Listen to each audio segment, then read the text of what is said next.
경제 동향에서 우리 사회 문제까지 분석하는 경제 트렌드 따라잡기.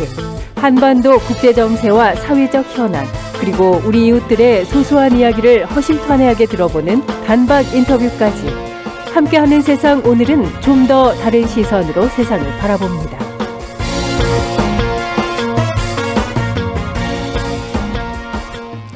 현지 시각으로 지난 21일 바이든 대통령이 전격적으로 미국 민주당 대선 후보직을 사퇴했습니다.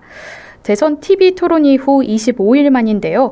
오늘 경제 트렌드 따라잡기에서는 급변하는 미국 대통령 선거 상황에 대해서 짚어보겠습니다. 지금 최요한 시사평론가 연결됐습니다. 평론가님 안녕하십니까? 예, 반갑습니다. 최요한입니다. 네, 먼저 미국 대통령 선거 구도가 전 세계의 뉴스로 떠오르고 있습니다. 아무래도 미국 대통령이란 자리가 국제 질서에 미치는 영향력이 크기 때문일 것 같은데요. 예, 그렇습니다. 지금 미국 대선 한 100여일 남아있거든요. 근데 대선판이 일단 핵폭탄급 이슈로 요동치니까 전 세계가 다 주목을 하고 있죠. 사실 2, 3주 전까지만 해도 조 바이든과 도널드 트럼프 두 사람의 재대결 지겹다라는 얘기 들으면 사람이 그렇게 없냐 그런 이야기들이 많이 있었는데 확 바뀌었어요. 6.27 TV 토론 참사였죠. 네. 뭐 바이든 대통령이 참 불쌍해지더라고요. 그때 딱 보면서 이거 물러나겠네. 오바마가 어떻게 태도를 취할까 막 이런 생각이 있었는데 전격적으로 물러나면서 사실상 시계 제로 상태에 빠졌는데요. 지금 미국 대통령 자리가 말씀하셨던 것처럼 국제 질서에 미치는 영향력 세계에서 가장 큽니다. 또 향후 4년 동안 서방 진영의 좌장 노릇을 할 미국 대통령이 누가 되느냐에 따라서 전 지구적 운명이 좌지우지할 중차대한 변수이기 때문에 그렇습니다. 지금 유럽과 중동에서 두 개의 굵직한 전쟁 벌어지고 있죠. 네. 우크라이나 전쟁과 또 이스라엘과 팔레스타인 무장정파 하마스가 벌이는 가자지구 전쟁. 지금 트럼프 전 대통령이 정말 총탄 백지 한 장 차이로 비껴가는 행운까지 따르면서 자연스럽게 들어갈 줄 알았는데 또 이 해리스라는 새로운 인물이 등장하면서 혼란에 빠졌습니다. 어쨌든 지금 딱 결정이 나서 이렇게 말씀드리기는 어렵고요. 조금 더 있어야 봐야 될 것 같습니다. 네, 특히 이 트럼프 전 대통령이 지난 집권 시기에 보여줬던 모습이 너무 파격적이다 이런 말이 나와서 적국이니 동맹국이니 모두 긴장하고 있는 것 같습니다. 트럼프 전 대통령이 지난 18일 날 공화당 대선 후보 추락 연설에서 예전 얘기하고 똑같이 얘기했어요. 오히려 더 심했죠. 미국 퍼스트, 그러니까 아메리칸 퍼스트, 미국 우선주의, 그 신고립주의. 그러니까 그러면서 러시아 침공에 맞서 힘겨운 싸움 벌이고 있는 우크라이나에 대해서 내가 집권하면 바로 그날 러시아 협상 통해서 전쟁이 끝나겠다. 사실인지 몰라요. 예, 아닐 수도 있어요. 네. 근데 일단 이런 식으로 얘기하면 미국 사람들은 우와 하거든요. 막 박수 쳐주거든요. 지금 이런 상황에서 바이든이 결단을 내린 거죠. 내가 더 이상 민주당 대통령직을 수행하기는, 그러니까 대통령 후보로 나서면은 트럼프한테 지겠다. 물러섰고 여기에 대해서 영국 총리나 독일 총리나 다 박수를 칩니다. 잘했다. 결심 잘했다. 왜냐하면은 트럼프는 어디를 튈지 모르거든요. 진짜 전쟁을 싫어합니다. 왜? 진짜 장사꾼이거든요. 네. 장사꾼은 전쟁 나면 장사를 못하니까. 근데 지금 젤렌스키 대통령은 큰일 났어요. 지금 트럼프가 되면은 우크라이나 전쟁 바로 끝날 것 같은데 불리하게 끝날 것 같거든요. 그러니까 바짝 긴장하고 있죠. 네, 워낙 전격적인 사건이라서 말이 많은 것 같은데요. 그런가 하면 심지어 바이든 대통령 위독하다는 가짜뉴스까지 나왔습니다. 그러니까 우리나라만 가짜뉴스가 큰 게 아니라 미국도 가짜뉴스가 엄청나게 퍼지고 있습니다. 네. 또 극우 논평가라고 불린 찰리 커크라는 사람이 이제 자신의 SNS에다가 사람들이 조사해야 할 이상한 단서를 라스베가스 경찰국에 가까운 소식통에 들었다. 바이든과 관련된 긴급 상황이 발생했다. 은밀하게 써놓으니까 이게 뭐야? 사람들이 다 놀라지 않겠습니까? 네. 또 미국 워싱턴 본사의 DC의 본사를 둔 비영리 언론 조직이었는데 글로벌 프레스라는 언론사 여기서도 바이든이 현재 호스피스 치료를 받고 있다. 난리가 났었죠. 결국은 이제 가짜 뉴스인 걸로 판별이 났는데 공화당 일각에서는 당장 대통령직에서 물러나야 된다. 앞으로 4년 더 재임할 수 없는 대통령이 내년 1월까지 6개월 동안 어떻게 대통령직 하냐라고 이야기하니까 이제 백악관 측 어이가 없어서 일축을 했죠. 이 대통령 후보직 사퇴 결정은 건강과 무관하다라고 얘기했지만 사실은 그게 아니죠. 네. 어쨌든 이렇게 넘어갔습니다. 네. 이제 관심의 초점 온통 카밀라 해리스 부통령에게 집중되고 있는데요. 이 카밀라 해리스는 어떤 인물입니까? 미국도 검사 출신 정치인들이 많아요. 네. 카밀라 해리스는 검사 출신 정치인입니다. 64년 캘리포니아주 오클랜드 출생이고요. 네, 아버지가 자메이카 세인트 앤 페리시 브라운즈타운 출신의 미국 흑인이고요. 어머니는 첸나이 출신의 남인도계 타밀족인 인도계 미국인입니다. 그런데 이 아버지는 스탠퍼드 대학교 경제학과 최초의 미국 흑인 종신 교수예요. 네. 네, 그리고 어머니 샤멜라 고팔라는 60년에 미국으로 이민 왔는데 생전 이제 유방암과 관련된 연구를 하는 의학자였고요. 이 인도의 그 막 신분 막 이렇게 막 엄격하지 않습니까? 네. 최고 위층이에요, 최고 위층. 아. 집안이 굉장히 빵빵해. 이 집안이 카밀라가 부통령 되기 전까지는 가장 잘 나간 사람들이 막 아버지가 막 무슨 스탠퍼드 대학교 종신 교수고 막 엄청 잘 나갔거든요. 엘리트 집안이네요. 초엘리트. 네. 게다가 어머니 쪽은 금수저도 아니고 다이아몬드 수저. 네. 이쪽이었어요. 그러니까 카밀라 해리스는 뭐 하워드 대학교 입학해서 경제학과 정치학과 복수 전공에다가 뭐 로스쿨 다니면서 졸업 후 캘리포니아주에서 검사로 재직했고, 그러면서 흑인 여성 최초 기록도 많습니다. 샌프란시스코의 지방검사장, 캘리포니아주 법무장관, 또 2016년 캘리포니아주 연방 상원에 당선되고 2020년 바이든과 민주당 대선 후보 경선에서 부딪혔었죠. 그래서 부통령이 됐었죠. 지금까지 이어온 카밀라 해리스 자체가 인생이 굉장히 이렇게 잘 나가는 인생, 탄탄되고. 금수저와 네. 엘리트, 초엘리트 집안에서 태어났다, 이렇게 보시면 될 것 같습니다. 네. 카밀라 해리스가 추구하는 대외 정책이 어떠할 건지 이것도 관심사인데요. 대체로 바이든 행정부와 크게 다르지 않을 것 같은데 어떻습니까? 그래서 우리나라의 진보적인 입장을 견지하는 정치 부류는 차라리 트럼프가 집권해서 한바탕 휘젓는 게 낫지 않느냐라고 생각하는 사람들도 있는 거예요. 왜냐하면은 바이든 행정부 2인자였기 때문에 큰 틀에서 바이든 행정부의 경제정책, 대외정책과 별 다를 바 없을 것이다라고 늘 생각을 하고 있거든요. 네. 그러니까 바이든 정부의 경제정책, 바이든노믹스는 예를 들어 반도체 지원법, 인플레이션 감축법, 대규모 재정 지원을 통해서 미국의 제조업을 활성화하는 데 중점을 둬왔는데, 월가에서는 지금 해리스 부통령의 대선 정책이 복지, 인권, 금융 또는 유통 관련 규제 등에서 바이든 행정부와 다소 차이를 보일 수 있지만 대부분 유사할 것이다. 크게 바뀌지 않을 거라고 보고 있는 거거든요. 그 정책조사기관 BTIG라는 곳이 있습니다. 그 해리스 정부가 들어선다면 이는 사실상 바이든 정부의 연장선상에서 볼 수 있다.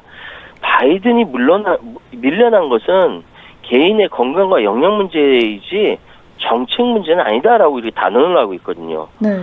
그래서 그런지 해리스 부통령이 지난 대선 유세 기간 내내 바이든 대통령의 경제 성과를 강조하는데 집중을 했습니다.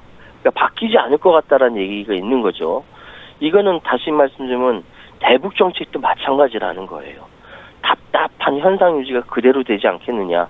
물론 일각에서는 유색 인종이기 때문에 미국 원주민 지역사회 투자에 대한 목소리도 나오고 뭐 그런 얘기가 나오는데, 어쨌든 이 문제는 미국 그러니까 경제적 평등의 문제고 공화당과 크게 부딪히는 문제이기 때문에 하고 트럼프 전 대통령과의 토론에 더욱 관심이 쏠린다. 이렇게 막 얘기가 나오니까 트럼프는 또 이제 나와서 그녀는 악마다 뭐 이렇게 얘기하면서 막 막말을 해대고, 하여튼 그렇습니다. 네. 네. 그런가 하면 공화당의 부통령 후보인 제임스 데이비드 벤스 연방 상원 의원이 과거 카밀라 해리스 부통령에 대해 자식이 없는 여성이라고 공격한 발언으로 역풍을 맞고 있지 않습니까? 저는 이번에 트럼프가 카밀라 해리스한테 패배하면은 이건 순전히 책임 벤스한테 있다라고 봅니다. 이게 발언을 그러니까 부통령을 뽑아도 자기가 비슷한 사람을 뽑았어요.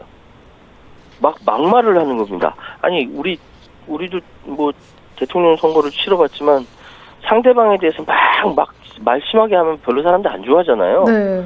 그런데 그렇게 얘기하는 거예요. 자녀 없는 고양이 여성들, 캔 레이디라고 하거든요. 뭐 이렇게 얘기를 한 거예요. 그러니까 연애나 결혼을 하지 않고 고양이 키우면서 사는 독신 여성들을 비하하는 의미입니다. 이걸 부통령 후보라는 사람이 상대당의 대통령 후보에 대해서 이렇게 대놓고 얘기한다? 예, 물론 이제 지난 2021년 7월 그 폭스뉴스에다가 자기 삶에서 비참한 자식이 없는 고양이 여성들 뭐 이렇게 얘기를 해서 와 트럼프 막말만큼이나 세네라고 얘기했는데 이거 아니나 다를까 이게 여성 혐오라는 비판이 이어지고 있는 겁니다. 뭐 지금 시트콤 프렌즈의 배우 제니퍼 애니스톤 유명한 배우죠. 네. 라든지 해리스의 현 남편이자 해리스의 현 남편 에모프의 전부인까지 막 이렇게 막 그 해리스를 옹호하고 이 부통령 벤스 연방 의원에 대해서 막 공격을 하고 있습니다. 이번에 뭐라고 할까 여러 가지 쟁점이 많지만 벤스 연방 의원의 이 막말이 특히 여성 혐오적인 발언이 꽤 크게 공화당에 타격을 줄 수도 있을 것 같아요. 네. 또 워낙 대선 구도가 급변하다 보니 여론조사도 요동치는 것 같은데요. 최근 해리스가 트럼프를 앞선다 이런 조사도 나왔다고요? 그러니까 사실 그 바이든하고 트럼프하고 여론조사를 그때 직전에 했었을 때 6%포인트 차이 났었거든요. 네. 그 해리스로 딱 바뀐다고 하니까 쭉 따라가서 트럼프와 해리스 간에 2%밖에 차이가 나지 않는다. 줄어들었다 했다가 이번에는 뒤집어지는 결과도 나왔어요. 그러니까 이게 계속 그렇게 갈런지는 모르겠습니다. 뭐 44대 42, 44대 44 같기도 하고 뭐 또 어떤 보도에 의하면은 이자 구도로는 해리스가 좀 밀리는데 다자 구도일 경우 예를 들어 제3후보인 로버트 F 케네디 주니어까지 넣을 때는 트럼프를 훨씬 앞선다. 뭐 이런 보도도 나오고 있는 겁니다. 어쨌든 이 상황은 고착화되는 것 같던 이 미국 대선 결과에서 굉장히 유의미한 변화로 받아들여지는 것이고 사실상 지금 민주당 대통령 후보가 된 해리스 부통령의 상승세가 기대되고 쭉 일어나고 있으니까 트럼프 전 대통령 쪽에서 굉장히 긴장하면서 막말을 막 퍼붓고 있습니다. 악마 같은 여자라고 해서. 예. 네. 또 조 바이든 대통령이 대선 후보에서 사퇴하면서 고령 논란의 부메랑을 맞는 모양새라고 들었습니다. 그러니까 지금까지 그 바이든이 역대 최고령 후보였지 않습니까? 네. 근데 사퇴했는데 그게 나중에 결국은 트럼프한테 돌아오는 거예요. 트럼프가 1946년생입니다. 올해 78세입니다. 그리고 심장병과 비만 등의 병력은 물론 있었고 과거의 연설에서 말실수가 지금 다시 조명을 받고 있다는 거죠. 그래서 민주당 지지자들 사이에서 언론에게다 바이든에 들이댔던 고령자 때 트럼프에 똑같이 들이대라 요구하고 있습니다. 그러니까 워싱턴 포스트에 따르면은 트럼프 전 대통령은 지금 심장병이 있고 비만 병력이 있는데도 최근 건강 상태를 진단할 수 있는 구체적 보고서를 공개하고 있지 않다. 기껏 지난해 11월 기준으로 신체적, 정신적 건강 상태가 매우 양호하다라는 단 3문단짜리 주치 정보만 내보내고 있다. 이렇게 얘기를 하고 있는 겁니다. 지금 예전에 여론조사를 보니까 트럼프 대통령이 한 번 더 대통령을 맡기에는 너무 고령이다라고 응답자들이 한 60%가 이렇게 얘기를 했대요. 네. 이런 여론조사도 있고요. 또 사실은 트럼프 전 대통령도 말실수 되게 많이 했거든요. 근데 바이든 대통령이 워낙 말실수로 유명하다 보니까 덜 부각됐을 뿐입니다. 예를 들어서 한 집회에서 트럼프 전 대통령이 자기는 대선에서 버락 오바마를 이겼다 막 주장했어요. 오바마 아니지 않습니까? 힐러리 클린턴이 이겼던 거죠. 네. 그러니까 또 자신이 연설하고 있는 지역 이름 잘못 말하고, 예를 들어서 자신은 서울에서 막 연설하고 있는데 여기 제주도는 아름답습니다 막 이렇게 얘기했다라는 거예요. 네. 그리고 팔레스타인 무장정파 하마스를 중동의 음식인 후무스로 여러 차례 잘못 발음했다는 거죠. 발음이 샜던 겁니다. 그러다 보니까 바이든만 실언한 게 아니네. 트럼프도 실언 많이 했네. 이 언론에 다시 재조명이 되는 것이고, 지금 보면은 카밀라 해리스가 지금 59세거든요. 네. 상대적으로 훨씬 젊지 않습니까? 자, 백인 남성, 흑인 여성, 기업인, 검사, 대립 구도가 명확해요. 말로는 트럼프가 바이든보다 더 쉬운 상대라고 얘기하지만 절대 그렇지 않습니다. 뿐만 아니라 해리스 부통령이 범죄에 대한 강력한 대처를 내걸면서 캘리포니아 주검찰총장에 당선된 전력이 있습니다. 그러면서 범죄 문제의 보수적인 성향의 유권자의 호소력을 가질 수 있다. 이런 해석이 나옵니다. 근데 트럼프 전 대통령은 사법 리스크가 있잖아요. 딱 대비되어 있지 않습니까? 검사 대 범죄인, 이런 식으로. 그래, 더군다나 지금 대선 주요 의제 중 하나인 임신 중지권 옹호, 낙태권 이야기하는 겁니다. 여기에서도 이제 또 트럼프와 해리스가 부딪히는 거죠. 여러 가지로 많은 부분에서 대비할 수가 있는데, 예전에 트럼프 입장에서 바이든 나이 많다고 놀리고 조롱하고 막 그랬던 것이 해리스로 바뀌면서 오히려 그것이 부메랑으로 자신에게 돌아오고 있다. 이런 거 보면 어디 가나 사람 말 조심해야겠죠? 네, 그렇습니다. 네. 오늘 인터뷰는 여기까지 하겠습니다. 고맙습니다. 예, 감사합니다. 네, 지금까지 최요한 시사평론가였습니다.